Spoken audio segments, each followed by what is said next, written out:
We'll be on this tour together for 1 hour. When the hour is up, I'll drop you off at an area called Stage 48. That's home to All Things Friends. So I don't want to interfere with this other tour a whole bunch, but is everyone okay if I start talking about this thing to the left of us? Yes. Okay. So this little barn here, if you will, has been featured in a few scary movies.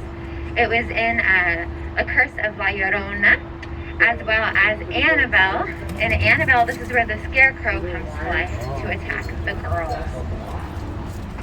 The little cabin right next door was featured on a recent episode of All American. But it's also become a bar a few times. It was a series regular bar on the show Heart of Dixie, as well as True Blood. Mostly our Wild West area, but we weren't really making westerns anymore. Our Wild West was used in a popular show called Cheyenne, but we weren't making westerns anymore. So we let Will Smith burn it down in his Wild Wild West music video, then turned it into Warner Village, a lovely suburban neighborhood. It's been featured on shows like The George Lopez Show, Fuller House, All American. We have a saying on our property, anything for the picture, and Warner Village is a really perfect example of that. Obviously the exteriors look like lovely homes, but the interiors are all production offices for our television shows.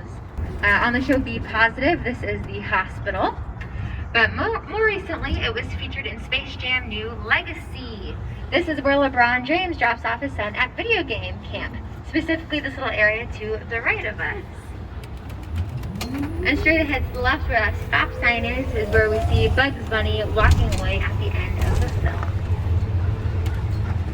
But just on the other side of that stop sign is our parking structure.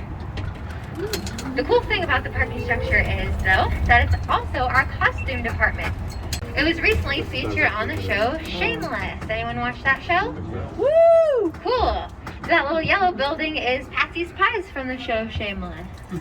Oh. But even more over to the left, that grayish blue building was originally constructed for the 1990s Flash series. If anyone watches the current Flash on the CW, Grant Gustin's father on that show was the Flash from the 90s first. Wow. After that, it became Gotham City Hall of Records from Batman Returns. That is where Danny DeVito as the Penguin learns his true identity. Still have ceilings because we need to learn the lights. The lights are hung on those metal beams, then controlled down low using a switchboard. Under the lights, that gets really, really hot in here.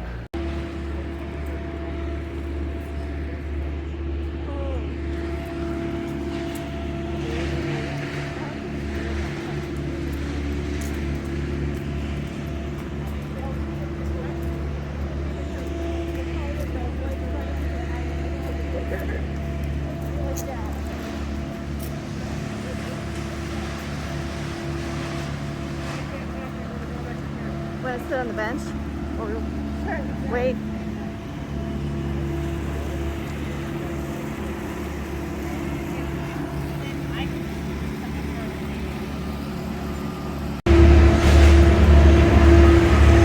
Right here, to the left.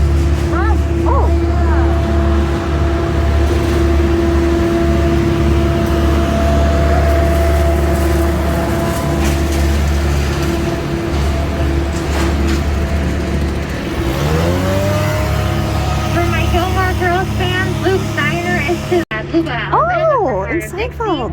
And that's just to name a few. In Salinas, California for East of Eden. And those are the same storefront facades that were used as the backdrop for this scene from Clint Eastwood's Jersey Boys. To the left, stage 25 is the Big Bang Theory stage. Big Bang Theory is one of the longest running comedies in television show history, so that's how they got their plaque on the stage. Currently, it's where we film Bob Hart's Abishola, Chuck Lorre production. And another one is just over to the right in stage 24.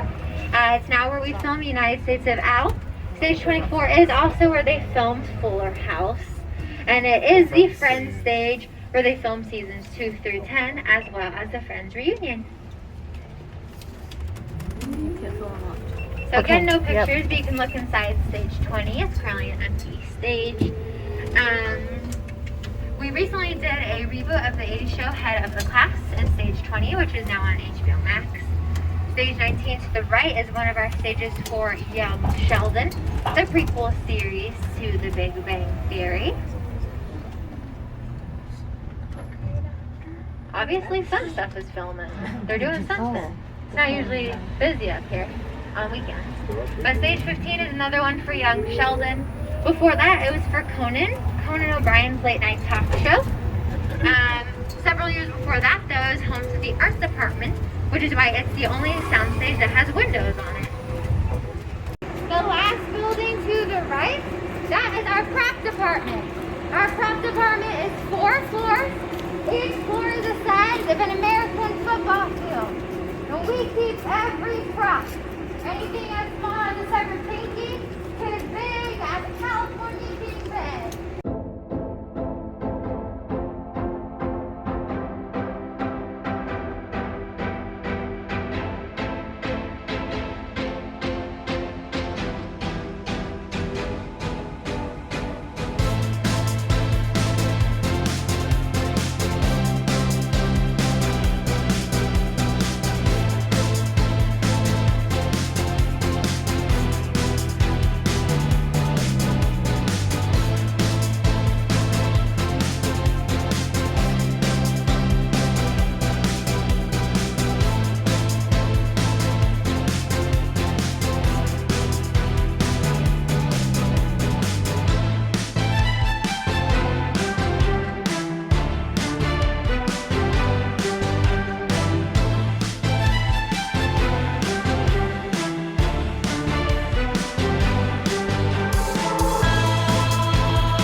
Where you ought to be.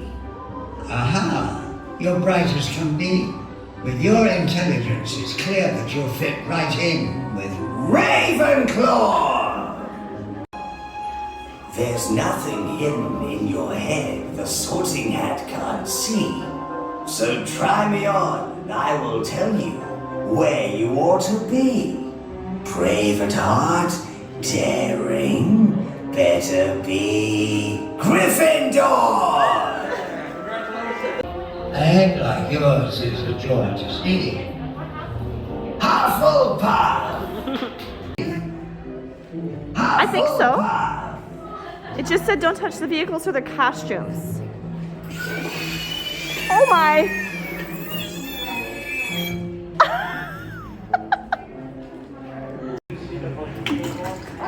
Oh my, okay. Tap, add the ingredients by tapping on the brass label. And then once you're almost done adding all the ingredients, you're going to tap this one right over here. It mixes automatically. If you turn blue, you get it right. If you turn red, you get it right. Oh, okay, let's see if we can do this. Okay, add 1 Bozar. So 1, add a dash of standard. Okay, add a powder of unicorn. Add mistletoe. Yay! Becky did it right! Good job! We're just about to leave the Warner Brothers lot, and our tour guide, Allie, who was terrific, by the way, she suggested we come up here to the top of the parking ramp, which, by the way, this is terrifying. You can see that I didn't even pull the car up to this thing because it looked so scary. But we're all the way up on the Wile E. Coyote level, and she said we'd be able to get a bird's eye view of the lot where they're changing the street down there and the signs and stuff. First, she didn't know what they were going to be filming, did she? No. Look how small the city It's is. all smushed together. Yeah, this is cool to be able to see because there was one Some of the buildings are just like half. there was one part of the back lot, which it must have been this, where she couldn't take us because she said they were setting up for filming. And even over there, you can see that door is open. Yeah.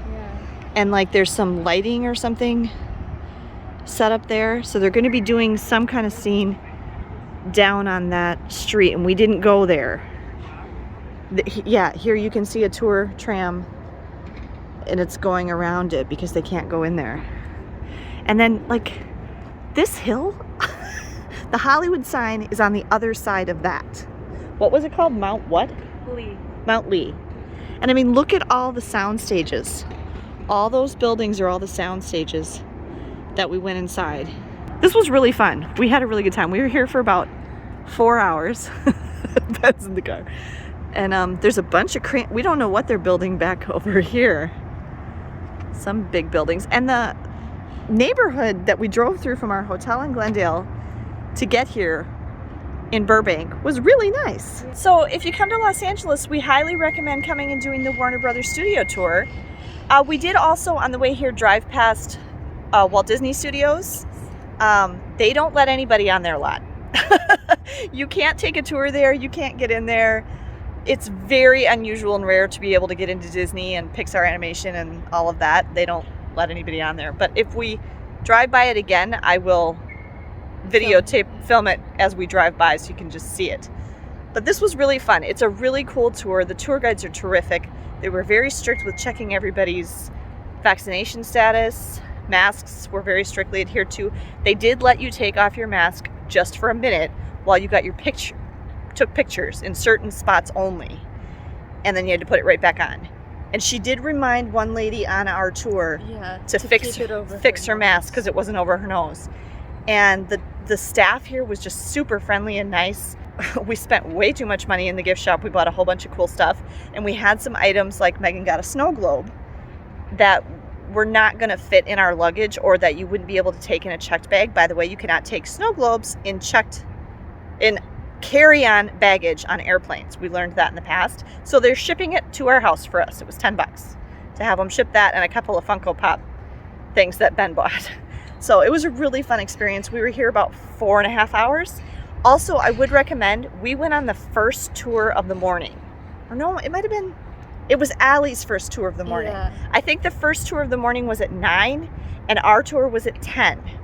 And that was a good idea because it was very quiet and not busy. But later in the day, it was quite significantly busier. It's only open till 3 or 3:30, and we're leaving now. It's like 2:30 now, and it's very busy. It's 2:15. 2:15? Yeah. Okay, thanks. So anyway, we highly recommend this. Thank you for watching the video. Have a great day, everyone, and safe travels. Safe travels.